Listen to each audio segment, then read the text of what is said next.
on accueille Pierre-Yves Gomez. Bonjour Pierre-Yves. Bonjour. Alors tu es économiste, prof à l'EM Lyon et tu es censé être un peu notre expert du jour pour nous expliquer ce qui se passe, si c'est grave et comment on va s'en sortir par magie ou pas. Mais avant toute chose, j'aimerais que tu nous expliques qu'est-ce que c'est un économiste et à quoi ça sert. Parce qu'on a tendance à penser, en tout cas moi c'était ma croyance jusqu'à présent, que les économistes étaient là pour prédire les choses. Mais j'ai l'impression que c'est pas le cas parce qu'à chaque fois ils ne prédisent pas les choses. Donc je me dis que c'est peut-être pas ça leur métier. À quoi servent les économistes? Je crois que c'est Chamfort qui disait les économistes sont les médecins légistes. Ils savent très bien parler, ils savent très mal parler des vivants et très bien des morts. Ces économistes qui travaillent toujours sur les périodes passées, sur les séries longues. Euh, voilà, donc un économiste, c'est quelqu'un qui essaie de faire des liens entre les différentes activités de l'économie, en général dans le passé. C'est pour ça que les économistes sont de très mauvais prophètes.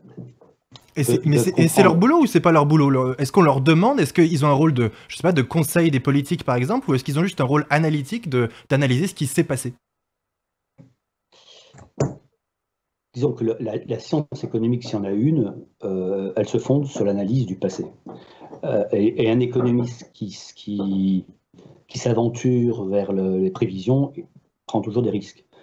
En revanche, ce qu'il veut faire, c'est d'imaginer ce que pourrait être le futur à partir de ce qui s'est déjà passé. Voilà, c'est tout. Donc il faut être modeste. Mais on a besoin de prophètes. Dans les sociétés, on a besoin que se lèvent des personnes qui donnent l'impression de savoir et de savoir ce qui va se passer. Et on confie souvent cette charge-là aux économistes, parfois aux chanteurs ou voilà, aux tireurs de cartes, mais enfin assez largement aux économistes publiquement. On leur demande trop. Déjà, si on arrive à expliquer comment ça marche et pourquoi ça marche, comme par exemple aujourd'hui, comment fonctionne une crise et comment on pourrait imaginer que le mécanisme se remette en place, c'est déjà pas mal. Mais après, au final, c'est quand même bien d'avoir des hypothèses, qu'elles soient bonnes ou mauvaises, ça permet de réfléchir à ce qui est possible et ce qui peut se passer ou pas. Ça ressemble à quoi une journée d'un économiste? Tes journées à toi ressemblent à quoi depuis qu'il y a cette crise? Est-ce que tu analyses des similarités dans des situations précédentes s'il y en a eu? Comment est-ce que tu travailles? C'est quoi la méthode? Alors moi, je suis économiste de l'entreprise, hein. Je suis économiste à partir de ce qui se passe dans les entreprises. Et mon le cœur de mon travail, c'est l'évolution des gouvernances, c'est l'évolution des modes de production des entreprises, donc une partie de l'économie. Je ne suis pas un macroéconomiste qui s'intéresse aux séries statistiques longues. Donc moi, ma journée, ben, ça consiste, en ce moment, je suis voilà, sans arrêt dans les fils d'actualité pour essayer de chercher, exactement comme tu disais, hein, les hypothèses, quelles hypothèses on peut tirer à partir des signaux faibles qu'on peut lire dans l'actualité. On a en tête des grands schémas de fonctionnement de l'économie. Quand elle fonctionne, aujourd'hui elle dysfonctionne, donc on essaie de comprendre en écoutant, en repérant. Moi j'aime beaucoup les signaux faibles, hein, ce qui n'est pas très direct. Vous voyez. Essayer de comprendre comment ça peut tourner, quels sont les virages qu'on est en train de prendre. Voilà. Donc la journée, c'est énormément d'informations et beaucoup d'écriture parce que je tiens des chroniques, j'écris des articles, en plus des articles académiques. Et donc c'est une activité assez intense et assez, je dois dire, stimulante intellectuellement, mais pénible aussi parce que on est soumis à un flot d'informations contradictoires. Alors, qu'est-ce qui se passe aujourd'hui? Est-ce que c'est l'économie qui dysfonctionne ou est-ce que c'est le monde qui s'est mis en pause et donc du coup, le jour où on enlève la touche pause, on peut repartir comme avant? Ça serait bien. Euh, En fait, l'économie, je ne sais pas si c'est moi qui ai dit dysfonction tout à l'heure, mais je me reprends. Euh, Elle est toujours en mouvement. C'est ce qui rend difficile d'ailleurs les prévisions et les prophéties. C'est-à-dire que l'économie, c'est quoi l'économie? C'est un corps social avec des tas d'acteurs très différents, les grandes et les petites entreprises, entre des ménages de taille différente, des pays différents. Bon, tout ça, ça forme l'économie. Donc, il y a quelques lois, disons, en tout cas quelques récurrences, et tout le reste, ça bouge tout le temps. Or, notre monde était en train de bouger fortement. Depuis une bonne dizaine d'années, il bougeait fortement. L'irruption de la pandémie n'a rien changé. Ça ne peut qu'accélérer un changement qui existait déjà. Donc, je reviens au repérage. Ce qu'il faut repérer, c'est qu'est-ce qui est en train d'être accéléré, qu'est-ce qui au contraire est en train d'être freiné dans une transformation qu'on avait déjà repérée depuis quelques années. Est-ce que tu as des éléments de réponse là-dessus? Du coup, qu'est-ce qui est en train de changer? Est-ce qu'il y a des changements profonds? Est-ce que le monde sera plus jamais comme avant? Ou est-ce que ce ne sont encore que des signaux faibles qui augurent un changement dont on ne devine pas encore exactement de quoi il s'agira? Et moi, je préfère rester modeste. On devine d'autant moins ce qui va se passer qu'on a enfermé la moitié de l'humanité. Pour la première fois dans l'histoire, 4 milliards de personnes ont été enfermées pendant, mettons, un mois et demi. Bon, ça, on ne sait, on n'a jamais, là, on n'a aucune comparaison dans l'histoire. On n'a jamais, avec une telle violence, enfermé une telle masse de personnes, et on ne sait pas comment ce qui va en résulter. Est-ce que toutes ces personnes vont revenir au travail gaiement, comme si de rien n'était, en se disant bon, bah, c'était soit des vacances, soit de l'hyperactivité pour certains, mais on reprend tout comme avant, sans doute. Mais comment elles vont se réapproprier le travail, comment elles vont se réapproprier l'engagement, comment elles vont se réapproprier la consommation, le vivre ensemble, comme on dit, ça, on n'en sait rien. Et donc, moi, je travaille beaucoup avec mes thésards, mes étudiants sur des enquêtes, justement, pour essayer de savoir dès à présent comment ceux qui vivent en confinement et travaillent surtout en confinement, comment ils anticipent la sortie. Bon, ben on a, par exemple, sur cette question, deux grandes catégories. Il y a ceux qui sont au chômage, 10 millions de Français sont au chômage partiel, zéro travail, et puis il y en a qui travaillent énormément. Ils sont en travail à distance, qui travaillent énormément. Comment tout ça, ça va se remettre ensemble pour créer une organisation, c'est très ouvert. Alors, ce qui est certain, c'est que si on dit est-ce que l'économie va recommencer comme avant, évidemment non. Ne serait-ce que parce que le choc, pour le coup purement financier, en termes de production et de consommation, est tellement important. On n'avait pas déjà dit ça en 2008-2009 que ce serait plus jamais comme avant parce qu'on avait constaté des choses qui étaient d'une ampleur jamais vue et puis finalement j'ai pas eu l'impression qu'il y ait des changements énormes. Et est-ce qu'on met pas du coup en œuvre exactement les mêmes mécanismes qu'on avait mis en œuvre déjà en 2009, notamment au niveau européen? Alors c'est juste, à chaque grande rupture, on dit tout va changer.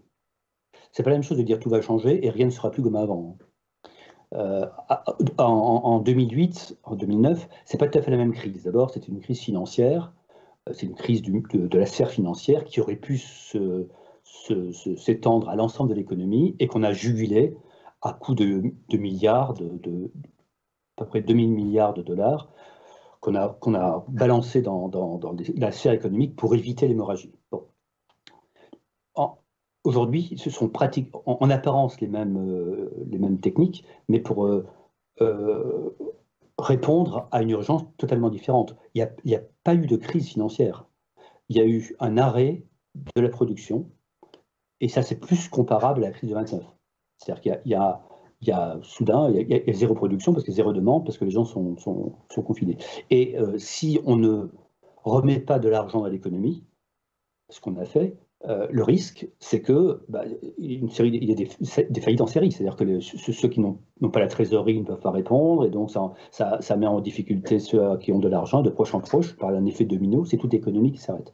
Mais justement, en 2009, est-ce qu'on n'était pas dans une crise qui, elle, était systémique, et donc c'était le moment idéal de dire, bon, bah, si c'est systémique, il faut changer le système et le solidifier. Là, on n'est pas, comme tu le dis, dans une crise systémique, on connaît le coupable, c'est ce virus, on sait qu'on est à l'arrêt, et on sait pourquoi, et donc, quelque part, pourquoi changer si ce n'est pour parer à des éventualités suivantes, mais qu'est-ce qui entraînerait un changement du système, puisque c'est pas le système qui est en cause là? Mais là, le système était en train de changer. Le virus ne fait qu'accélérer un changement. Il y a quelques années déjà qu'on se dit qu'on ne peut pas poursuivre une spéculation infinie, qu'on n'aura pas les moyens de rembourser les dettes, que la production va trop vite, que l'innovation va trop vite, qu'on est dans une hypertrophie de l'innovation et qu'on détruit beaucoup trop de capital, que ça va trop vite. C'était. Mais alors du coup, est-ce que c'est pas exactement ce qu'on fait là? Moi, j'ai du mal à comprendre, mais c'est sans doute lié au fait que j'y connais rien. Mais là, j'ai l'impression qu'on a recréé de nouveau de la dette encore. Enfin, la solution qu'on trouve, c'est de s'endetter encore. Oui, mais deux points. Ce n'est pas la même chose qu'en 2009. On n'est pas dans la même situation. On avait déjà une transformation de l'économie qui était en cours. il y avait une demande, une transformation, une demande écologique, une demande pour un ralentissement et aussi une nécessité de changer de rythme d'innovation qui était déjà là.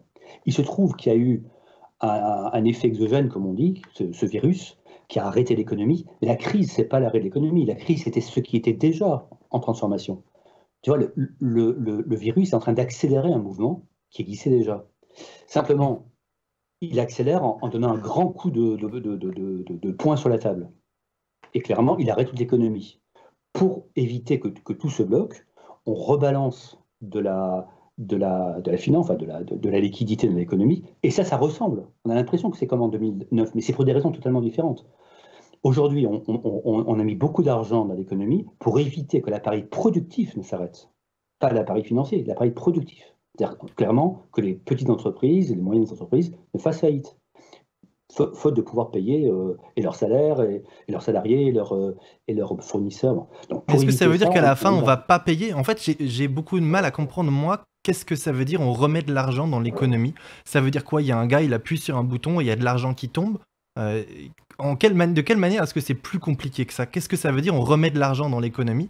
Est-ce que ça se passe qu'au niveau européen et pour tout le monde de la même manière? Est-ce que les pays européens vont être impactés de la même manière? Et est-ce que tout le monde fait la même chose au final dans le monde entier?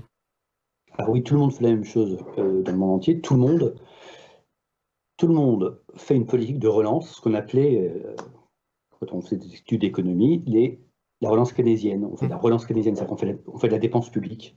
Et cette dépense publique, elle prend deux grandes formes. Un, on rachète énormément de dettes des banques. Ça, c'est pour éviter que les banques ne se cassent la figure. Pourquoi? Parce que les banques doivent faire des crédits. Or, pour faire des crédits, il faut avoir des créances solides. Si les entreprises sont en difficulté, les créances ne vont pas être solides. Donc, ce que font les banques, les banques centrales, c'est qu'elles rachètent énormément de créances bancaires pour assurer les bilans des banques, pour qu'elles puissent continuer à faire des crédits d'entreprise. Ça, c'est un moyen de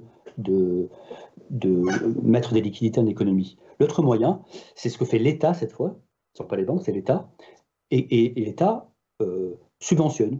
Par exemple, le chômage partiel, en France, 90% en moyenne, disons, la prise en charge par la puissance publique du salaire de 10 millions de Français pendant un mois, ça c'est de la subvention, ça c'est de la dépense publique.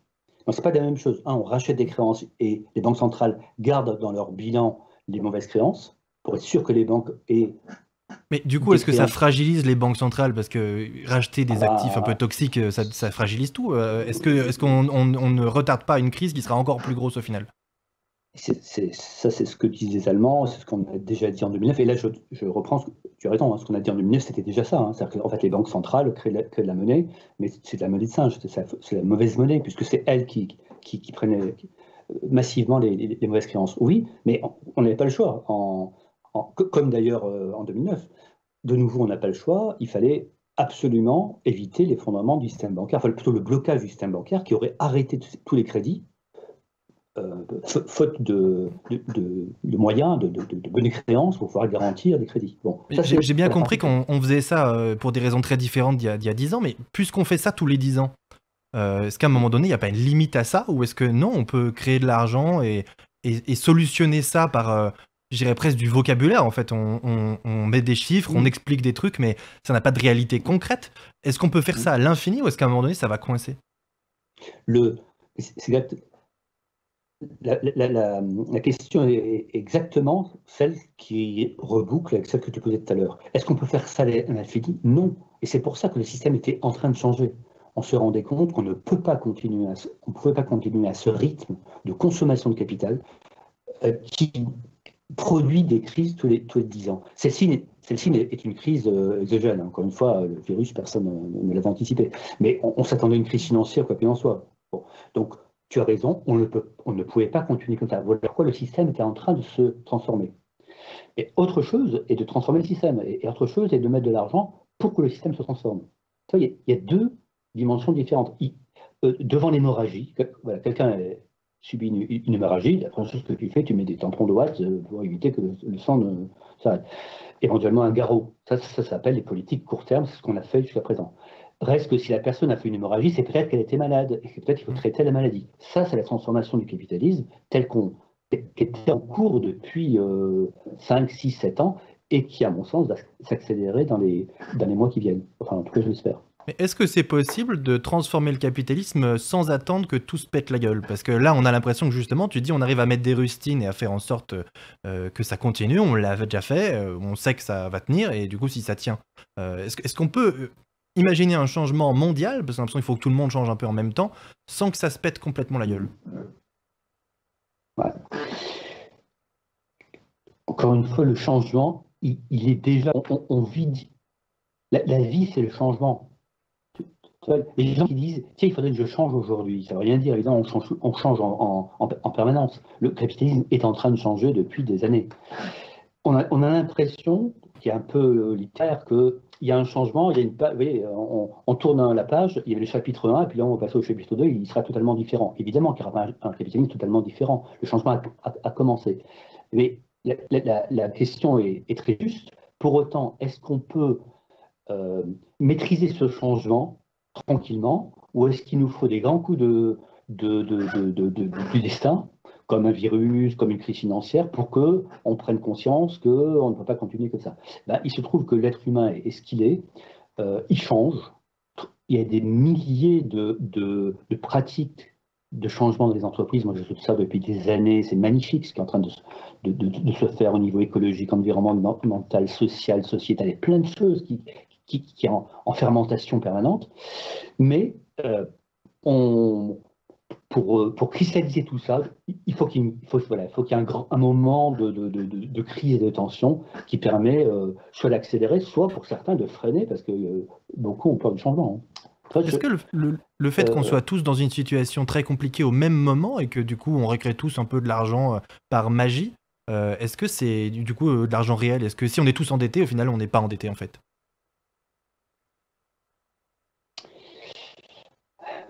Il y a deux dimensions de la question. C'est quoi la dette, en fait? C'est quoi la monnaie? La monnaie, c'est uniquement les crédits bancaires. 95% de ce qu'on appelle la monnaie sont les crédits que font les banques. Et c'est ça qui permet de faire fonctionner une économie. 95%. La monnaie papier ou la monnaie pièce, c'est juste 5%. Tout le reste, ce sont les crédits bancaires. C'est quoi un crédit? C'est une créance. C'est-à-dire, c'est la croyance que la banque, elle a l'argent. Moi, on m'avait expliqué ça, que la création monétaire, c'était, pour prendre l'exemple courant, c'est quelqu'un qui veut acheter un bien immobilier et qui arrive à convaincre l'organisme financier que sur 25 ans, il a la capacité à créer tant de richesses. Il a la capacité à créer 200 000 euros de richesse. Donc, du coup, la banque lui fait confiance et cet argent existe de fait, sur un papier, il s'engage à le créer sur 25 ans. C'est ce qui crée la monnaie. Mais là, dans le cas des États, on a l'impression que ce ne sera jamais possible de le rembourser, cet argent. Alors, c'est ce qui crée la monnaie, et ça s'appelle une bonne créance, si effectivement le bien immobilier permet de créer les 200 000 euros. Et c'est une mauvaise créance si au bout de 5 ans, tu te rends compte qu'en fait, il n'y aura pas 200 000, mais 100 000 euros. Et ça c'est les mauvaises créances que les banques centrales achètent, pour boucler ce qu'on disait tout à l'heure. Bon. Mais les dettes sont telles qu'il y a belle lurette qu'on ne pourra jamais les rembourser. Les dettes aujourd'hui, c'est 250% du PIB mondial. Il n'y a que le grand public qui croit qu'on va rembourser les dettes. C'est irremboursable. Et surtout si en plus on recrée des crises, enfin on subit des crises tous les 10 ans et qu'on les solutionne de la même manière. Et d'autant plus que si j'ai bien compris, cette dette-là rapporte pas vraiment, puisque les taux d'intérêt sont très faibles. Le poste de dépense de l'intérêt de la dette français a baissé alors même que notre dette augmentait. Ça, c'est encore un sujet dans le sujet, c'est-à-dire qu'effectivement, et en plus, le métier de la dette, enfin l'industrie de la dette n'est pas rentable. Donc, il y a une énorme dette, non remboursable et non rentable. Bon. Et comment on fait pour rembourser les dettes dans l'histoire? Ça date pas de 2009, ça date du début du capitalisme. Le capitalisme fonctionne sur la dette permanente, et c'est ce qui explique la croissance. Donc, il est toujours en train de s'endetter. Bon. Comment on fait pour rembourser? Deux grands mécanismes bien connus. Le premier, c'est l'inflation. Il y a un niveau de dette, les prix montent, comme on rembourse toujours le même niveau de dette, mécaniquement, le volume de la dette diminue. Le deuxième, c'est la guerre, c'est-à-dire qu'à un moment donné, on détruit la dette, et on dit on ne remboursera pas. Les emprunts russes en 17 ou en 40, toutes les dettes qui n'ont pas été remboursées, ou tout le capital qui a été détruit. Donc, les deux grands mécanismes bien connus, je ne dis pas ça pour affoler l'auditeur, mais les deux grands mécanismes, c'est l'inflation et la dette. Ou bien, voilà, le président a dit qu'on était en guerre contre un ennemi invisible qui était le virus. Est-ce que ça compte comme une guerre ou pas?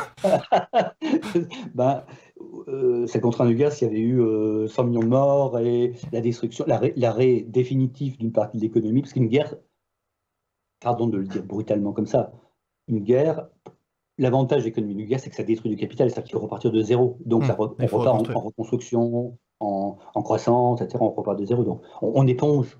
Enfin, c'est pas qu'on éponge l'aide, c'est qu'on les fait disparaître. Donc non, je pense que c'est une métaphore, rien de comparable avec une guerre. Donc voilà, aujourd'hui on est ça. Le troisième mécanisme, il y en a un, c'est d'y croire toujours. C'est de continuer à croire que ça va repartir et qu'on sera un système d'endettement plus grand et que grâce à la croissance miraculeuse qui va revenir, on pourra rembourser. L'essentiel, c'est pas qu'on rembourse, c'est qu'on croit qu'on puisse rembourser. Mais encore une fois, ça, c'est pas nouveau. Ça, c'est aussi vrai aussi ancien que le capitalisme, sauf que ça s'est exacerbé depuis 30 ans avec ce qu'on appelle le capitalisme spéculatif. C'est-à-dire que le montant des dettes est devenu gigantesque et il faut des taux de croissance impossibles à atteindre pour pouvoir contrebalancer enfin, donner l'impression qu'on va continuer, d'où tous les 10 ans une crise, 2000, 2009, et celle-ci, encore une fois, celle-ci, accidentellement, c'est une crise sanitaire, mais la crise, moi j'ai fait un bouquin en octobre qui annonçait la crise, alors évidemment pas une crise sanitaire, mais la crise économique, la crise financière, elle était évidente, inévitable, c'est impossible qu'on continue sans qu'il y ait à un moment donné une panique, et quelqu'un se dise, tiens, mais vous êtes sûr que ces dettes-là, on pourrait les rembourser? Regardez comme ça a mal ici, regardez comme la Chine est beaucoup trop endettée, regardez le Brésil, il a de l'aide, et de proche en proche, tout le marché se panique, et ça s'appelle une crise. Donc on est dans un système qui est comme ça à la fois extrêmement dynamique. On était en tout cas, c'était un spéculatif dynamique avec plein d'inventions, d'innovations, ça bougeait beaucoup, et en même temps extrêmement fragile parce qu'il dépend de la grande croyance collective quant au fait que ça va durer. Et mais là, dans ce que tu décris, dans les mécanismes que tu décris, qui sont, du coup, l'inflation, on décide de ne pas faire d'inflation, si j'avais bien retenu le principal caractéristique de la Banque Centrale Européenne, c'était justement d'éviter de faire de l'inflation, et donc on n'en fait pas. On ne fait pas de guerre non plus, et on continue à y croire. Est-ce qu'on continue à y croire? Quel est le mécanisme, en fait, qui a été déclenché? On dit qu'on remet des milliards sur le tapis. Et, concrètement, il va où cet argent? Comment on le crée mécaniquement? Est-ce qu'il fait baisser la valeur de notre monnaie ou pas? Qu'est-ce que c'est que ce mécanisme qui est mis en place par la Banque centrale aujourd'hui pour sauver l'économie? Le mécanisme, c'est simplement de racheter les créances et donc de mettre dans son bilan l'emprunt immobilier dont tu parlais tout à l'heure. Il est maintenant dans le bilan de la Banque centrale, mais qui est suffisamment puissante pour inspirer la confiance. Donc on dit, bon, la Banque centrale européenne, ça tient encore debout, comme la Banque centrale américaine, qui a racheté des milliards de créances douteuses. Bon, ça tient debout, j'y crois, donc je continue à faire tourner la grande machine à croyance qui s'appelle l'économie. Donc le mécanisme, il est d'une simplicité biblique. Simplement, c'est une banque centrale dans laquelle on a confiance, parce que si on n'a plus confiance, on arrête tout. Donc, confiance dans la banque centrale, on arrête toute l'économie. Donc on a encore confiance en elle. Elle a dit, écoutez, moi pour rétablir cette confiance, c'est moi qui prends les dettes. C'est moi qui les rachète. Et hop, si ça repart, le système financier ne s'est pas effondré, c'est le cas jusqu'à présent. Les marchés financiers non plus, ils sont même légèrement remontés. Donc voilà, on a mis les sparadraps sur l'hémorragie. Ça ne traite pas le malade, mais déjà ça a évité l'effondrement. Voilà, ça s'est passé comme ça. Mais la première partie de ta question, c'était sur le changement de politique européenne. Ça, c'est très drôle parce qu'on a fait en 3 semaines exactement l'inverse de ce qu'on a dit depuis 30 ans. C'est-à-dire sur le modèle allemand, il fallait pas de déficit public. Là, on a laissé filer le déficit public, pas d'endettement qui dépassait 90% du PIB. Là, en 1 mois et demi, on va passer à 120% pour la France. Une petite résistance des Allemands sur les emprunts. Les Allemands ont toujours été pour l'orthodoxie monétaire. Il ne faut pas emprunter s'il n'y a pas une bonne contrepartie.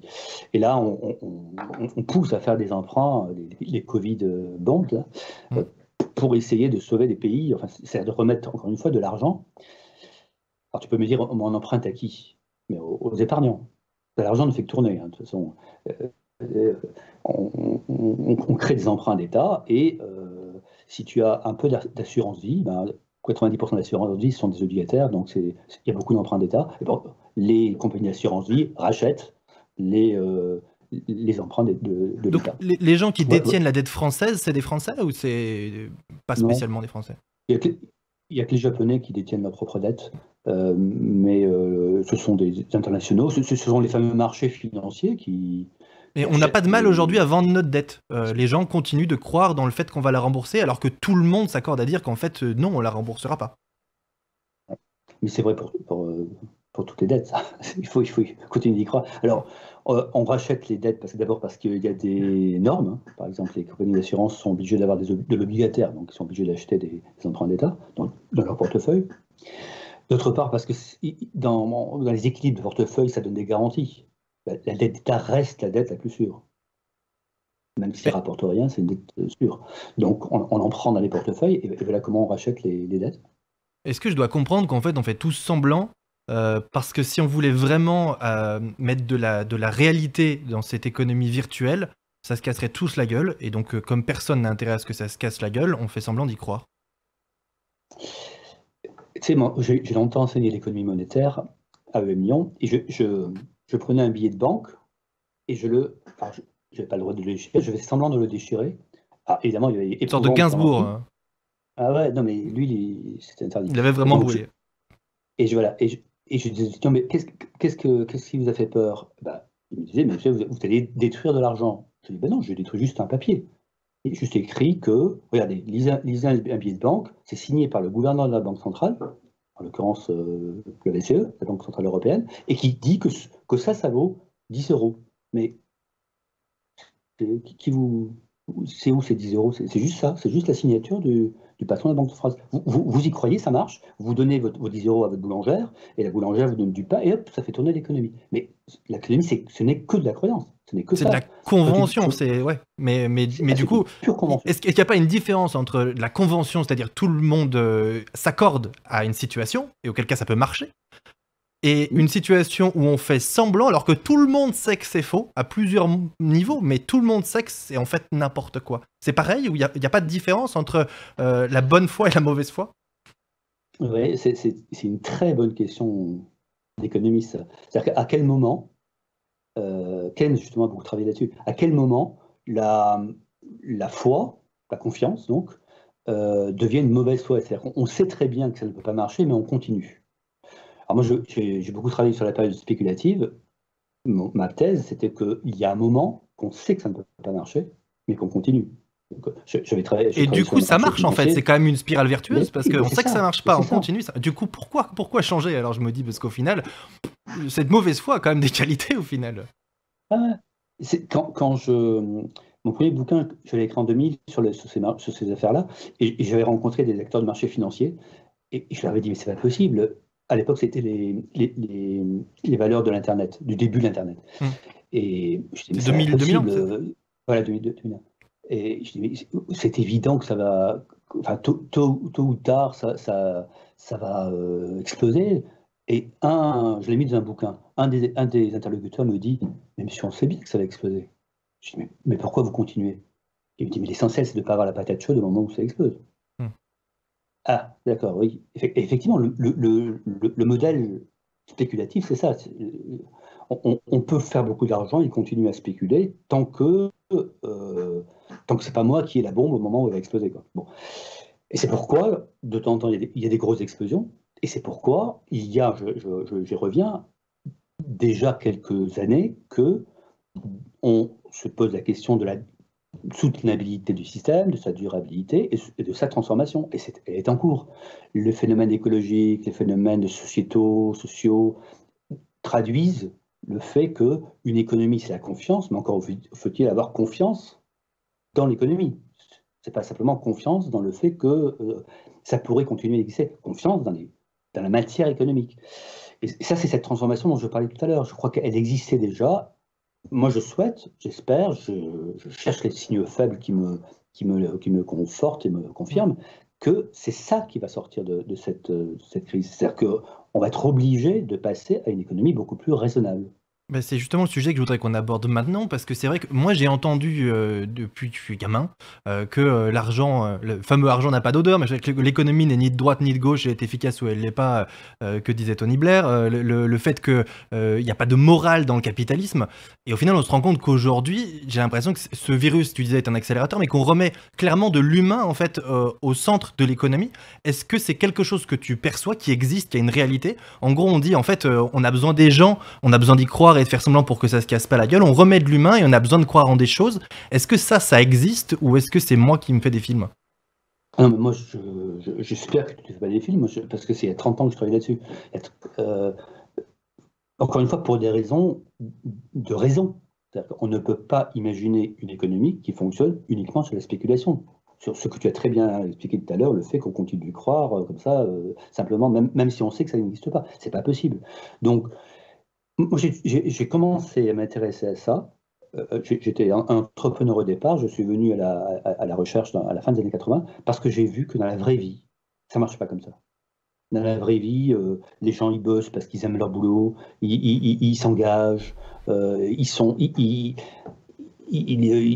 mettent, ils travaillent pour le bien commun, ils créent des communs. Bref, ils ont une pratique de l'économie qui fait qu'elle fonctionne vraiment. Et j'ai toujours pensé qu'on ne parlait pas assez des braves gens, dans le sens très noble du terme, qui font tourner vraiment l'économie, et que en fait on a laissé trop de pouvoir à ceux qui spéculent, à ceux voilà qui sont dans cette anticipation permanente. Mais encore une fois, c'est pas une question que de morale, c'est parce que ça marche comme ça. Ça marche comme ça. Les entreprises, si les entrepreneurs m'écoutent, les entreprises, elles marchent parce qu'il y a des gens qui aiment leur boulot, quoi. Qui viennent apporter quelque chose, qui ont ce sentiment-là, qu'il y a des entreprises qui ont envie d'inventer. Bref, ça c'est la vraie vie, ça c'est la réalité. Mon, ça, je parle avec conviction, hein, je crois qu'il y a une, une ardente obligation aujourd'hui. C'est pas de transformer l'économie, c'est de laisser voir l'économie telle qu'elle existe vraiment. Laisser voir que c'est ce qui fonctionne, c'est ça qu'il faut mettre en évidence. Je donne un exemple que tout le monde peut comprendre, même si on n'est pas économiste. Soudain, on a découvert que le monde de la santé, ce n'était pas que des grands médecins qui font des élucubrations, etc., ou je ne sais quel ministre, c'était des braves gens qui sont au front quand il y a besoin, quand il y a une épidémie, qui sont là. Et parmi les braves gens, ce n'est pas, encore une fois, que des médecins, c'est aussi les personnels d'entretien. Toutes ces personnes, elles ont fait fonctionner le système sanitaire au moment où tout le monde spéculait sur je ne sais quoi, sur le Covid. Ça, c'est la vraie vie, ça, c'est la vraie économie. Mon sujet, c'est de dire, c'est ça qui était en train de se transformer. C'est ça qui est en train de se transformer.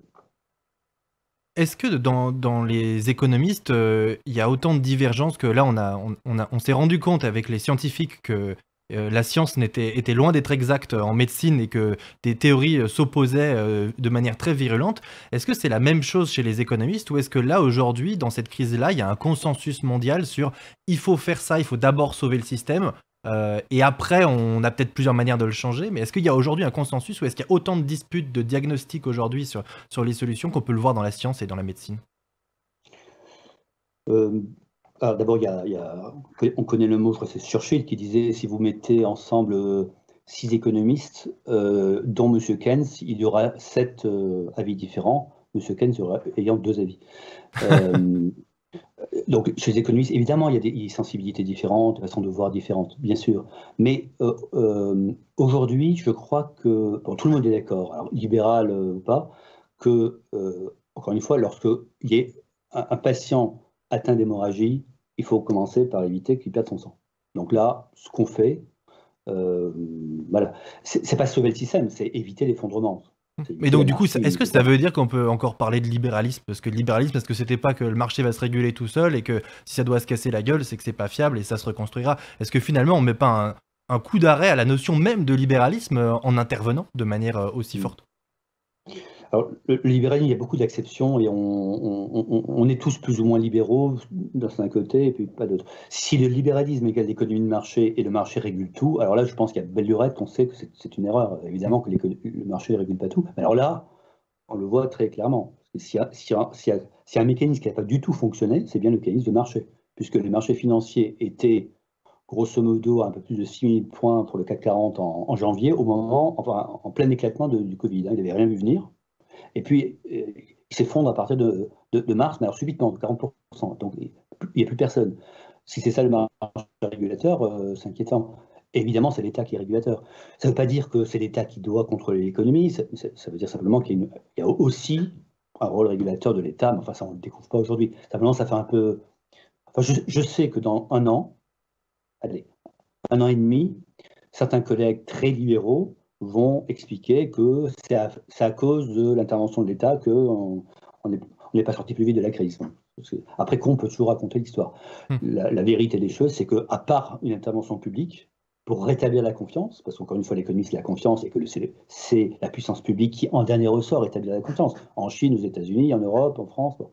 Si la puissance publique n'intervient pas, et y compris, et bien sûr, économiquement, on se demande au nom de quel mécanisme magique la confiance va subitement, spontanément réapparaître. Donc, je ne sais pas si c'est la fin du libéralisme, mais enfin, ça serait bien qu'on évite les débats de ce type-là, marché contre État, et qu'on pose les vrais sujets, c'est-à-dire durabilité, spéculation, pas spéculation, ouais, Hmm. qui sont quand même des vrais sujets économiques.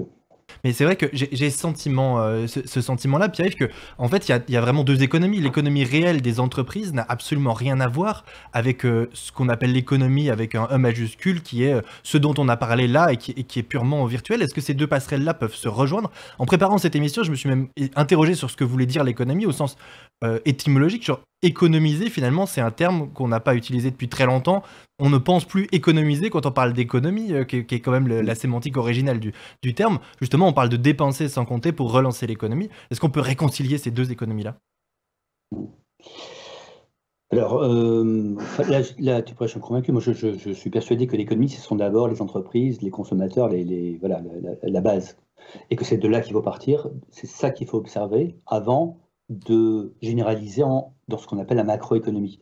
Et que si on part trop d'en haut, on applique des concepts, on écrase la réalité sous des concepts. Donc, je suis absolument convaincu qu'il faut partir en particulier des entreprises, c'est-à-dire des producteurs, et voir comment ça marche. Ça, c'est l'économie.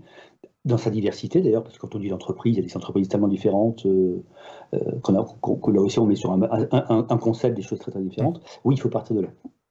Alors après, est-ce que, enfin, économie, prenons l'étymologie, hein, économie, ça vient de oikos, la maison, et nomos, la règle, ceux qui régulent la maison commune, ceux qui règlent la maison commune.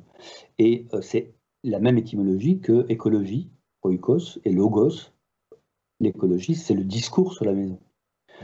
C'est pourquoi, alors je ne sais pas si ça va être en lien avec tout à l'heure avec Nicolas, mais il y a évidemment un lien entre la maison telle qu'elle est vue par l'économie, c'est-à-dire comment on régule pour que voilà, elle s'effondre pas, elle fonctionne, elle soit prospère, et la maison telle qu'elle est vue par l'écologie, c'est-à-dire comment elle se soutient, comment elle se développe.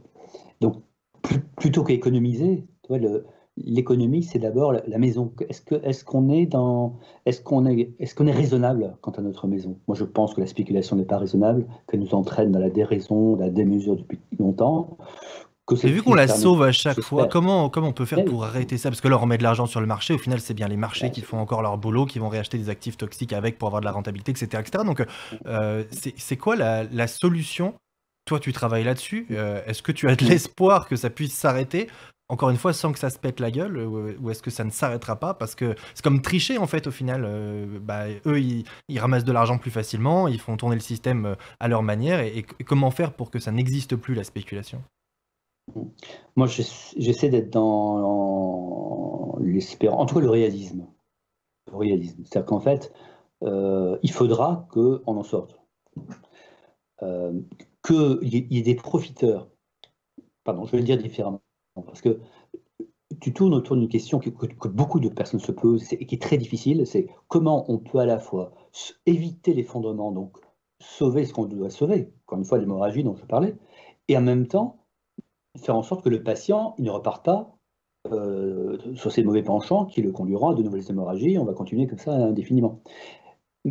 Mais tu vois, on est dans la période où on met le tampon droite pour éviter l'hémorragie. Alors on se dit, on est en train de sauver le système. Non, ça n'empêche pas que, par exemple, on pourrait, et on milite hein, pour ça, il y a beaucoup de choses qui se font dans des réseaux, on pourrait ne donner des aides aux entreprises que si elles payent leurs impôts dans le pays. C'est ce qu'a fait le Danemark.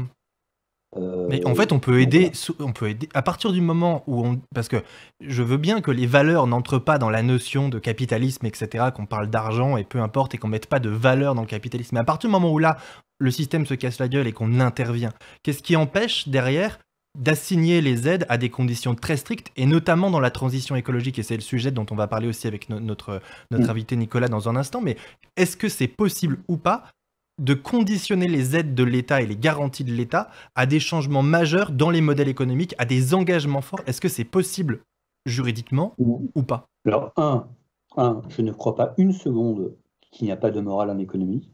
Bien sûr qu'il y a de la morale en économie.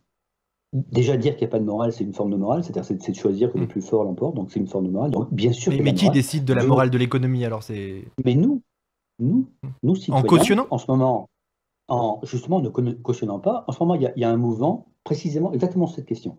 Est-ce qu'on a le droit, est-ce qu'on peut laisser l'État verser des subventions d'entreprise sans aucun engagement écologique, sans Si on parle de la aucun même chose, c'est le engagement mouvement Nous patriotique, sommes demain qui est soutenu par le CJD par aussi. Il exemple? y en a peut-être Voilà, plusieurs, mais exactement. Il y en a plusieurs, ouais. Mais dont nous sommes demain. Donc on voit bien qu'il y a une mobilisation de gens intelligents qui se disent, attendez, on n'est pas stupides, on est des citoyens, on comprend, et on comprend que là on est en train d'accorder nos impôts futurs, hein, de les donner en subvention. On a peut-être le devoir, pas le droit, le devoir de dire que ces subventions, ces aides doivent être orientées vers les entreprises qui sont du coup d'après, quoi. Pas celles qui justement étaient en train de devoir être transformées naguère. Donc, il y a déjà des cas où ça a été fait. Enfin, tu as donné, je crois, l'exemple du Danemark, etc. Je veux dire, c'est quelque chose. On a un historique de ça. On sait que ça peut exister et ça peut entraîner des transformations majeures. Le fait qu'on conditionne des aides à des changements entrepreneuriaux. Ah bah, bien sûr. Oui, bah, la politique publique a toujours été conditionnée à des attentes de l'État. Donc ça, en soi, c'est pas nouveau. Il y a quelques années qu'on est très réticent sur les politiques publiques, liées à une idée, alors pour le coup, très mal comprise du libéralisme européen, où justement, faut pas d'interventionnisme en termes d'orientation, comme ça des subsides, parce qu'il ne faut pas de subsides. Bon, mais le cas général, c'est que dès lors qu'il y a aide publique, l'aide publique doit être orientée par une politique publique. La politique publique, aujourd'hui, c'est transition écologique, c'est le bien-être, c'est la justice sociale, enfin, c'est tous les sujets qui font que la société va ou non continuer à tenir. Donc, qu'on puisse faire le lien, non seulement c'est absolument possible, mais c'est absolument souhaitable, et c'est pour ça Mais pourtant, on personne ne doit bien l'a fait parce comprendre. que le président a dit on sauvera l'économie quoi qu'il en coûte. La présidente de la Commission européenne, elle a dit nous ferons tout ce qui est nécessaire pour sauver l'économie. Ils n'ont jamais dit pour sauver la planète, par exemple. Oui, Ils mais auraient encore une pu, fois, mais tu es à côté de ce gars-là qui perd son sang, et aussi bien le président de la République que la présidente de l'Europe, de la Commission, dit on va faire tout pour sauver le patient. Elle n'a pas dit on va faire tout, mais à condition qu'il arrête de fumer, par exemple, pour reprendre ce que ouais. je disais tout à l'heure. On va pas conditionner, on va déjà le sauver. Ça, c'est ce qui trouble. Et c'est vrai que si on n'est pas attentif, on finit par ne sauver que, non pas ne sauver que, mais ne pas sauver ce qui devrait être Hmm. les entreprises saines de demain, voilà, pour le dire de façon plus positive. Donc, encore une fois, c'est nous, citoyens, qui devons être attentifs à ça. Alors, vous avez un mouvement qui est fort dans ce sens-là, il y en a d'autres, et agissons. Je sais que c'est très difficile, parce qu'on a l'impression que ce sont les mécanismes qui doivent agir pour nous, qu'il y aurait des mécanismes comme ça magiques et que tout d'un coup, Macron, ou je ne sais, la présidente européenne va dire ouais, on va faire comme ça. Non, il y aura aussi une pression des acteurs pour dire ce sont nos impôts, on comprend comment ça fonctionne, voilà notre souhait. Et c'est à l'intérêt de tout le monde, et y compris des politiques, d'aller dans ce sens-là, hein. Et c'est vrai que finalement, cette situation de crise nous fait aussi prendre conscience du pouvoir de la consommation, puisque là, on a arrêté de consommer ce qui n'était pas indispensable, et du coup, les entreprises qui vendent des trucs non indispensables se cassent la gueule. Donc, ça montre bien aussi le pouvoir extrêmement rapide du Ouais. consommateur et de la personne qui achète au final. Je vois à l'écran de ce studio que nous avons retrouvé Nicolas Sabatier de Times for the Planet. Est-ce que tu es avec nous, Nicolas?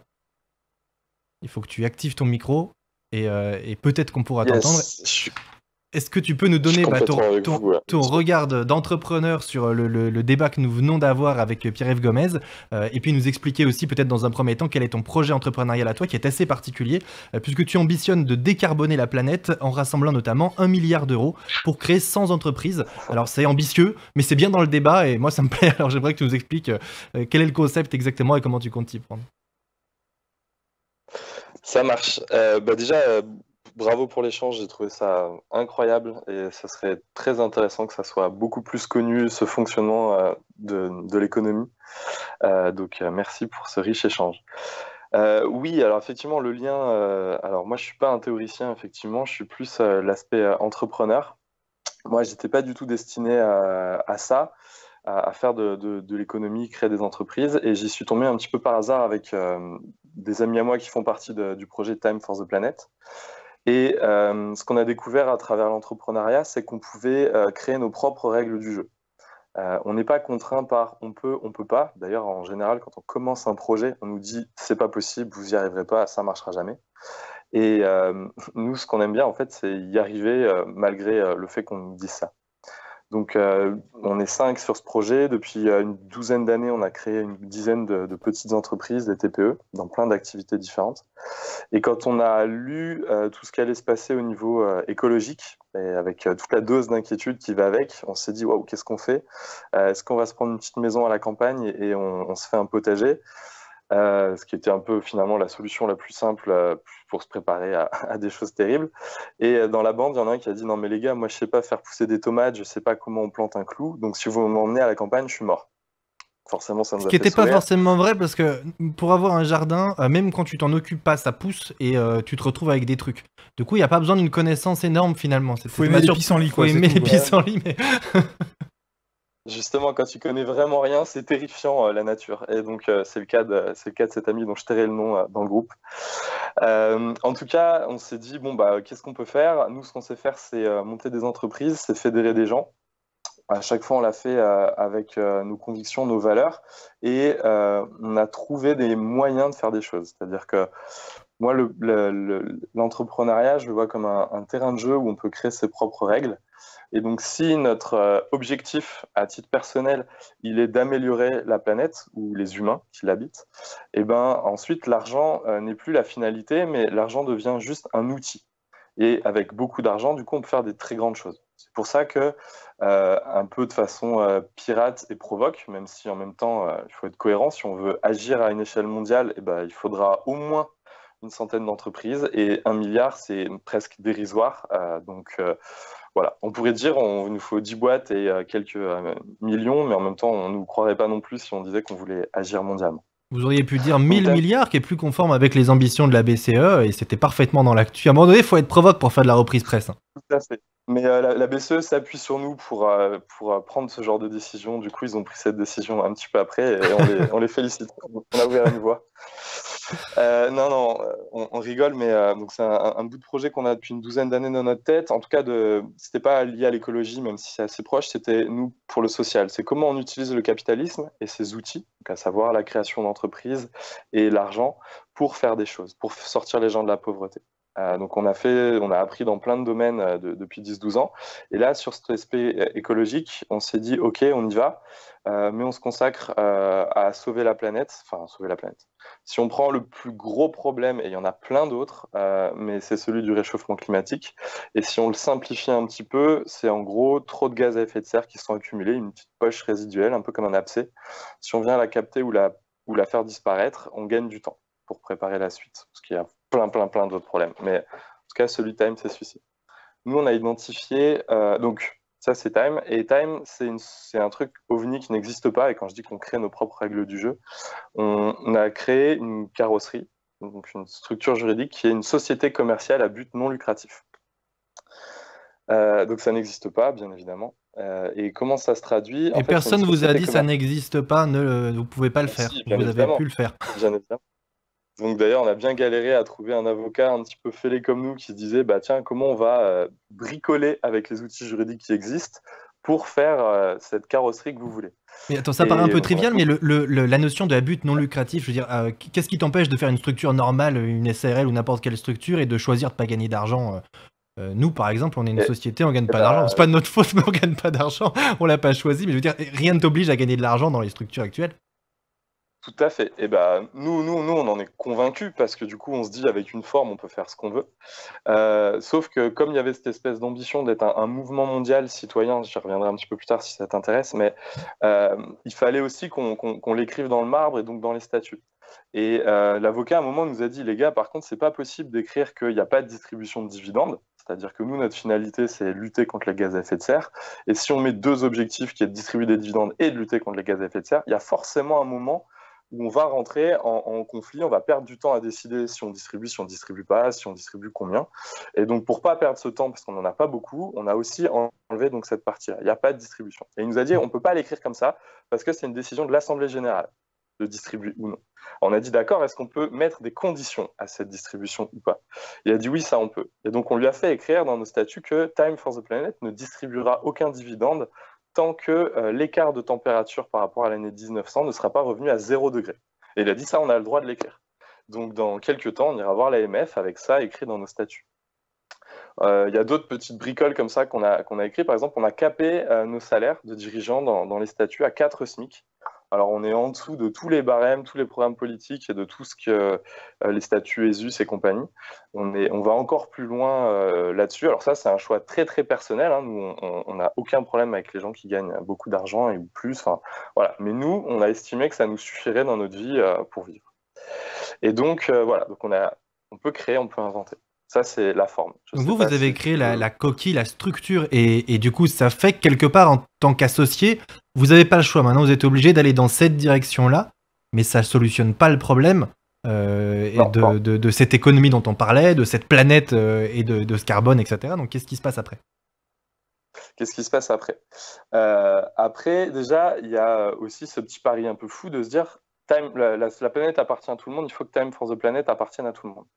Donc l'idée, c'est qu'on a ouvert le capital. On peut rentrer pour 1 euro. On peut venir voir de l'intérieur cette espèce d'ovni si on pense qu'il y a des choses à cacher. Nous, on a envie d'être transparent et on s'est dit, on ne peut pas le faire comme ça. Enfin, on doit le faire comme ça. Il faut que n'importe qui puisse en faire partie. Et ce qui est rigolo, c'est qu'on a, début décembre, quand on est sorti du bois, qu'on a fait notre première conférence publique, on a dit aux gens, bon, bah, voilà, on va essayer de prouver aux gens qu'on peut avoir des investisseurs qui ne cherchent pas de retour financier, mais qui cherchent qu'un retour pour la planète, une planète habitable. C'est vraiment ça l'objectif qui est fixé. Et on s'attendait à se dire, bon, on va peut-être mettre 2-3 mois pour aller chercher 20 000, 30 000 euros. Et en fait, au bout de 15 jours, on a arrêté de prendre des paiements parce qu'on sortait de la loi. On avait le droit d'avoir que 150 actionnaires à l'époque avec la forme juridique qu'on avait. Et aujourd'hui, après 4 mois, on est à bientôt 300 000 euros et 900 actionnaires qui veulent aller dans cette direction. Donc en termes de tests, de petits prototypes de ce que peut être Time for the Planet dès qu'on aura le droit de faire plus de communication autour de ça, il y a déjà un terreau qui est assez intéressant. Est-ce que ça veut dire que trouver de l'argent pour votre projet non lucratif n'est pas un problème? Est-ce que je peux le résumer aussi simplement que ça? Alors ça, c'est plus monsieur l'économiste qui me le dira, mais on pense qu'il y a énormément d'argent dans le monde et surtout que malgré ce qu'on peut entendre dans qu'est-ce que c'est que l'économie et les humains ne sont motivés que par la recherche d'argent, nous, on ne pense pas que ce soit vrai. On pense que l'homme, il est multi-émotionnel, multi-passionnel et qu'il y a beaucoup de choses qui le motivent, notamment prendre soin de son entourage et donc faire que les choses aillent mieux. Et quelque part, le simple fait qu'il y ait des milliards et des milliards qui soient donnés tous les ans à des fondations prouve bien qu'il y a une volonté de faire que l'argent puisse servir à des choses utiles. Donc ça, c'est un pari qu'on prend. On ne sait pas encore si on a raison ou pas, mais en tout cas, ça illustre qu'on n'est pas complètement à côté de la plaque non plus pour l'instant sur cet aspect-là. Et donc, à la différence du... Ouais, pardon. Ouais. Vas-y. Pourquoi aussi on a pris la forme juridique de société commerciale et pas d'association, donc ça va être vraiment le moteur. On s'est dit que finalement, c'était un sentiment d'appartenance encore plus fort si on avait 10 000, 100 000 associés, quasiment à vie finalement, plutôt que des adhérents dont on ne sait pas vraiment si d'une année ou à l'autre, elles vont être là.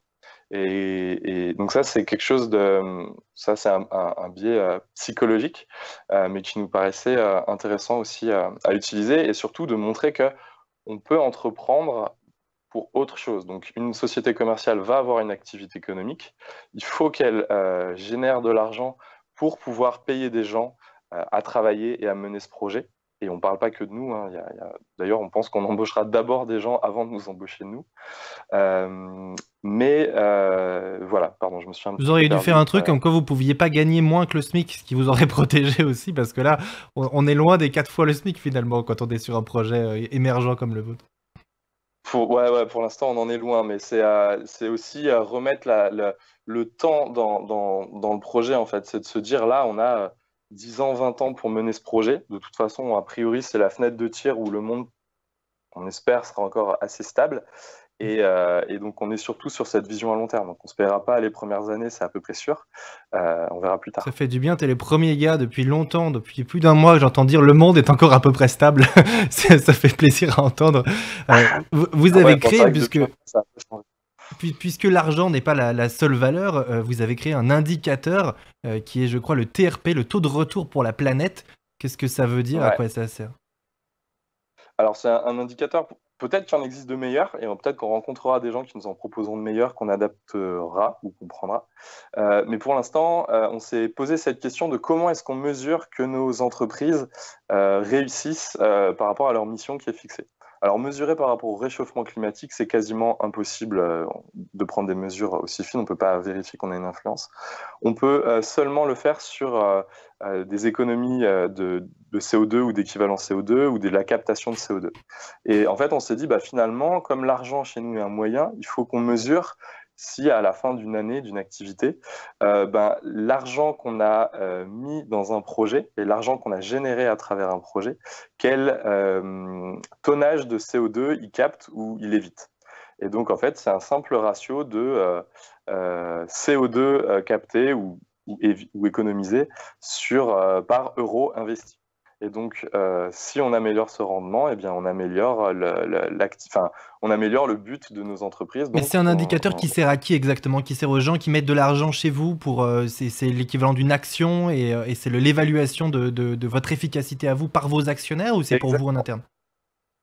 Ah nous, ça comprend les fondateurs et les actionnaires, mais oui, c'est pour avoir un indicateur finalement de mesure de l'action concrète de notre activité, en fait, du projet Time for the Planet. Est-ce qu'on est utile ou pas? Est-ce qu'on dépense bien l'argent? À choisir entre, parce que je suis pas venu sur quel était le cœur de notre métier, mais entre deux technologies qui peuvent faire de la captation CO2, dans laquelle on choisit d'investir, finalement, celle qui aura aussi ce meilleur taux de retour pour la planète. Donc Oui, parce qu'on l'a évoqué que de manière superficielle, pardon, mais c'est vrai qu'effectivement, le but de votre activité, c'est de décarboner la planète, donc j'imagine que derrière, vous avez des savoir-faire à ce niveau-là et que vous le vendez. Ouais, alors le but de Time, en fait, c'est une holding. Le but, c'est de créer des filiales. Ce qu'on a pu observer, alors pareil, on ne s'est pas fondé sur des études, mais de nos parcours différents à nous 5, c'est qu'il y avait beaucoup de scientifiques, d'ingénieurs qui inventaient des choses incroyables qui pouvaient être utilisées, notamment dans cette lutte pour la décarbonatation. Et en fait, assez souvent, il y a un frein, c'est que l'ingénieur, son métier, et je prends beaucoup de pincettes parce que je ne veux pas caricaturer non plus, mais va souvent être aborder leur solution d'un point de vue très technique.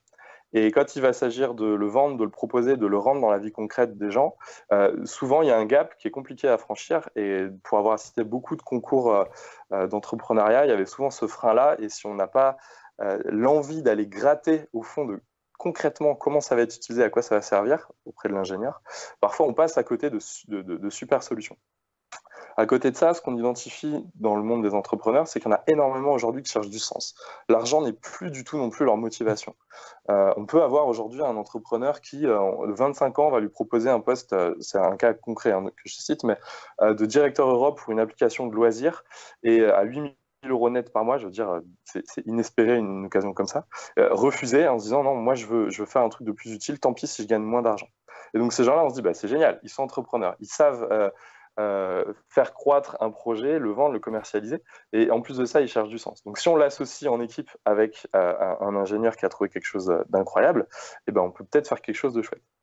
En Une fait, on fois se qu'on a rend ces compte deux qu'il y a la données, même situation dans le management aujourd'hui, de ce qu'on appelle de manière un peu abusive la génération Y, mais en tout cas les générations qui arrivent, et par contamination aussi les générations qui étaient déjà là en place, se rendent compte que oui, être toute la vie dans une boîte pour faire un boulot qu'on n'aime pas n'est pas l'aboutissement, et que le salaire, au final, si on peut être heureux, le salaire sert éventuellement à être heureux le temps qui nous reste, mais comme il nous en reste plus beaucoup, finalement, si on peut être heureux tout le temps en faisant un boulot qui nous plaît, c'est ce qui génère plein de problèmes de management dans les entreprises et qui les incite à transformer, mais on assiste aussi à cette transformation-là chez les entrepreneurs, et effectivement, je pense que in fine, ça change le monde, parce que si l'objectif des entrepreneurs n'est plus d'être hyper rentable, c'est sûr que forcément ça modifie les choses. J'en profite pour redonner la parole à Pierre-Yves Gomez, notre économiste, sur ce sujet-là. Est-ce qu'il a raison, même si c'est compliqué d'avoir un jugement, mais est-ce qu'il faut utiliser les ressorts du capitalisme sans foutre en l'air tout le système, mais pour les transformer et pour finalement petit à petit convaincre de faire différemment? Est-ce que c'est la bonne méthode d'après toi? Mais d'abord, je remarque que tu as dit à l'instant que dans le management, etc., il y avait des transformations depuis un moment. Mm. Tu vois, tu rejoins ce que je disais tout à l'heure. En fait, c'est pas le Covid qui change, ça changeait et j'espère, ça va accélérer, mais c'était déjà là. Non, moi, à chaque fois que j'entends des personnes comme Nicolas, moi, ça me rebooste. Et je repars en me disant, mais voilà, quand je disais la vraie vie, c'est ça, il y a des personnes dingues aux yeux du gestionnaire de fonds évidemment qui a sa formule en tête, il dit non mais c'est pas possible, ça n'a jamais marché, sauf que ça marche, et qu'on a Carbios, là, vous avez vu la boîte, la petite start-up Auvergnat qui a fait la une de Nature, vous avez vu ça? Je crois pas avoir vu, non. Elle a inventé les enzymes qui permettent de détruire, de décomposer le plastique. Et Ah donc, oui, à si, alors j'ai l'infini, vu. c'est un truc de dingue, quoi. Voilà, une petite boîte, là, de rien du tout, qui sont parties. Et moi, chaque fois que je vois ça, donc ce que tu dis à l'instant, Nicolas, ça me fait. Voilà, c'est ça la vraie vie. C'est ça qui transforme, c'est ça qu'il faut. C'est ça qu'un politique doit encourager. Mais bien sûr qu'il y a le gros bateau en même temps. C'est-à-dire que c'est toute la difficulté de penser les deux en même temps. Par exemple, en t'écoutant, je me disais, pour faire le lien à ce que tu disais tout à l'heure, est-ce qu'on n'est pas en train de sauver le système spéculatif là en injectant de l'argent, etc. On pourrait te reprocher de, de décarboner, mais pas d'empêcher qu'on utilise le carbone. Hmm. Tu vois. J'ai failli lui reprocher d'ailleurs, parce que je trouvais que c'était trop bien son initiative. Je me suis dit, je vais quand même trouver un truc à lui reprocher, et je vais lui reprocher pour ça. moi, moi, c'est pas un reproche. Mais les deux, en général, tant mieux s'il y en a qui inventent des moyens de produire sans carbone, mais tant mieux s'il y en a qui inventent des moyens, qui promettent des moyens d'éviter, enfin de pouvoir décarboner, parce que c'est les deux en même temps, et c'est sur tous les fronts. Donc, tant mieux si on sauve l'économie à court terme, parce que ça évite des faillites, des malheurs, des chômeurs, etc. Mais en même temps, tant mieux si on oriente les subventions Je vers te pose une ces question un peu activités. provoque, mais est-ce qu'ils peuvent gagner, au sens où on a le sentiment que, oui, il y a toujours plein de mouvements qui sont hyper reboostants et qui sont géniaux, mais que quand ils finissent par déranger trop les institutions en place, ils sont empêchés d'agir par des moyens divers et variés, mais qu'on on a souvent des exemples de grands groupes qui mettent des bâtons dans les roues, des gens qui ont des super initiatives. Est-ce que c'est possible de gagner? Je racontais une histoire d'un petit groupe de trentenaires. Il y avait des vieux, et puis il y avait des trentenaires qui ont inventé un truc fou, c'était que les marchés financiers pouvaient contrôler l'économie. On est dans les années 60, c'est un tout petit groupe de rien du tout, ça s'appelle l'école de Chicago, vous étiez 25, et par une série d'opportunités, ces gars-là sont devenus dominants 20 ans plus tard. Mais personne n'aurait parié un copec sur eux. Mais si on laisse faire ça, on a ce résultat. Mais que c'est toujours un petit groupe de personnes énergétiques, visionnaires, mais mus par des valeurs, parce que ces gars de Chicago étaient mus par leurs valeurs, mus par des valeurs. Et ce sont ces petits groupes qui changent le monde, mais ça c'est aussi vieux que l'humanité. Et on a l'impression que les petits groupes qui changent le monde en mal ont plus de chances de réussir que les petits groupes qui changent le monde en bien. Je te prends l'exemple d'Internet. Internet est inventé par un petit groupe de hippies et aujourd'hui c'est la mondialisation, c'est le capital à l'extrême, etc. Donc au final, parfois des petits groupes peuvent aussi se faire bouffer par des gens qui ont des intentions moins saines. Alors je dis pas qu'il faut rien faire, mais je dis que comment fait-on pour se protéger? C'est la question que je me pose tout le temps pour ne pas se faire bouffer par les plus gros. Je laisse la parole quand même, juste sur un point, monsieur, je laisse la parole. Parce qu'il y a eu des gens pendant des années qui ont expliqué qu'il n'y avait pas de morale en économie. C'est-à-dire que tout était égaux. Le petit groupe dégueulasse ou polluant et le petit groupe qui cherche à décarboner, c'est la même chose, c'est des petits groupes de jeunes qui... Non, c'est pas pareil. Il y a des gens qui vont dans le sens du bien commun, et il y en a qui ne vont pas dans le sens du bien commun. Donc, si on revenait sur cette idée que, bien sûr qu'il y a de la morale en économie, c'est vieux comme l'économie, ça, c'est les premiers économistes, c'était des moralistes comme Adam Smith. Sauf qu'on a abandonné cette idée depuis une quarantaine d'années et on laisse faire les choses en disant, vous allez voir, il va sortir quelque chose. Je donne cet exemple d'une chronique, vous laissez chanter tout le monde à tue-tête et vous allez voir, ça va vous donner l'hymne à la joie. Ben non, ça ne va pas donner l'hymne à la joie, ça va donner des choses dégueulasses, sauf qu'il y a quelqu'un qui va se mettre à hurler plus fort et qui va prendre le discours dominant. Donc, pour remettre de la morale en économie, ça me paraît encourager cette initiative-là et pas une autre. Pardon, Nicolas, je sais pas. Non, pas de souci. Je souriais parce que du coup, on a réfléchi, c'était une question qu'on nous posait souvent, effectivement. Ouais, mais alors si vous trouvez l'invention incroyable, alors on nous fait souvent des références qui, à mon avis, sont des mythes, mais bon, pourquoi pas. Le fameux moteur à eau, les choses comme ça qui ont été rachetées par des grands groupes. Alors soit l'inventeur, on l'a tué, soit son entrepôt a brûlé. Enfin, il y a tout un tas de versions. Et moi, la question que je me posais, c'est, mais en fait, ce gars-là qui a inventé un truc incroyable, pourquoi il l'a pas partagé? Pourquoi il est devenu une victime alors qu'il pouvait sauver la planète? Et ça, c'est la question finalement de la propriété d'une invention, d'une œuvre de l'esprit. Et nous, on s'est dit, OK, si on invente des trucs, peut-être que ces choses-là, ça existe. On s'y prépare à avoir peut-être des jours des coups de pression, on n'en sait rien. Mais nous, on se dit, bah, peut-être pour aller au-delà de ça, il faut que ce qui est inventé puisse être mis en open source et en licence libre, qu'on puisse donner le droit gratuitement à n'importe qui de s'en servir. Comme ça, finalement, on n'a absolument aucun intérêt à venir enterrer une solution, vu qu'elle va se multiplier un petit peu partout naturellement. On lève les freins à l'utilisation de cette technologie. Et du coup, c'est un de nos 4 leviers. Donc les chercheurs, les entrepreneurs, l'argent pour aller plus vite, c'est un système un petit peu de dopage pour atteindre des tailles critiques beaucoup plus rapidement. Et le 4e, en fait, c'est pour augmenter les chances de réussite, c'est finalement qu'il y ait plus d'entreprises qui commercialisent le même produit, on va dire si on invente l'aspirateur à CO2, et ben plus il y a de boîtes qui le font, peu importe la raison pour laquelle ils le font, que ce soit pour naviguer en yacht ou pour sauver la planète, le seul fait qu'ils le commercialisent et qu'il y ait des gens qui l'utilisent contribue à améliorer la situation générale. Donc ça, c'est notre petit hack anti-lobby et anti-pression. Souvent, on oppose à ça, en gros, c'est pour ou contre l'économie de la rente.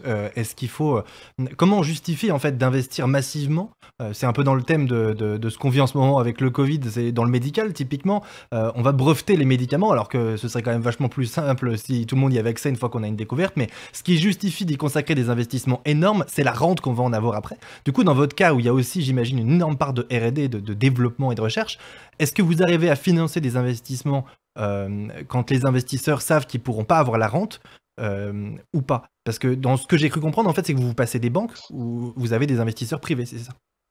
Non, on ira chercher chez tout le monde. Ça va être des effets de seuil et de levier. Pour l'instant, ça va être des particuliers avec des gens qui ont plus ou moins de moyens de financer. Là, les premiers tickets sur les 4 premiers mois, ça va de 1 euro à 50 000 euros. Et après, non, il y aura des stratégies d'aller voir des banques, d'aller voir Mais des tu fonds. penses qu'une banque, elle peut adhérer à l'idée, voilà, on va te prêter pas mal d'argent, on prend un risque avec toi, et si tu trouves quelque chose, ça bénéficiera à tout le monde. Elles peuvent te suivre là-dessus parce que tu peux défendre le fait que ton entreprise sera florissante quand même si elle partage sa découverte. Bien sûr, parce que il faut, en fait, c'est une croyance que le fait de posséder un brevet va nous rendre riches. Il y a énormément de choses qui ont été brevetées et qui n'ont jamais rapporté un centime à personne. Donc, mais ça, on n'en parle jamais en fait au final. Alors à part l'OMPI qui gère ça, mais... Il y a beaucoup de choses dans l'autre sens qui sont basées sur de l'open source et où il y a une activité économique, un modèle économique. Et en fait, la banque, quand je vais la voir pour lui demander un prêt, Moi, j'ai un modèle économique. J'ai des concurrents, mais comme n'importe quelle activité économique a des concurrents. Et c'est pas parce que j'ai un bar-restaurant que je dois être le seul et que c'est le fait d'être le seul qui me garantira que j'existerai. À l'inverse, tu parlais de coûts de R&D par exemple. Si ma technologie, elle est mise en licence libre et que finalement, ce qui est rigolo avec les licences libres, c'est qu'on donne le droit de modifier, d'améliorer. Et le fait d'utiliser cette licence pour quelqu'un, ça lui impose à son tour de devoir partager sous la même licence. Donc finalement, quelque part, le coût de R&D, il peut aussi, on peut avoir un énorme gain, c'est que si chacun finalement on améliore des petits bouts à droite à gauche, parce qu'on n'a pas les mêmes façons de réfléchir, si on décloisonne ces façons de réfléchir, on augmente peut-être, c'est un pari, nous on y croit beaucoup, d'autres labos un petit peu partout dans le monde tombant sur cette technologie, améliore une petite brique et finalement, ça nous coûte moins en R&D parce qu'on a envie de la partager comme on nous l'a partagé et qu'on a permis d'avancer. C'est vrai que c'est le grand exemple Mais là, montré par l'open source en informatique à la base, puis qui a permis de créer des projets géniaux en réunissant des compétences partout sur la planète. Et au final, c'est vrai qu'une entreprise, quand elle est positionnée sur une expertise, on voit qu'elle reste positionnée sur son expertise. Il faut aussi croire en soi à un moment donné ouais. et en sa capacité à toujours se réinventer.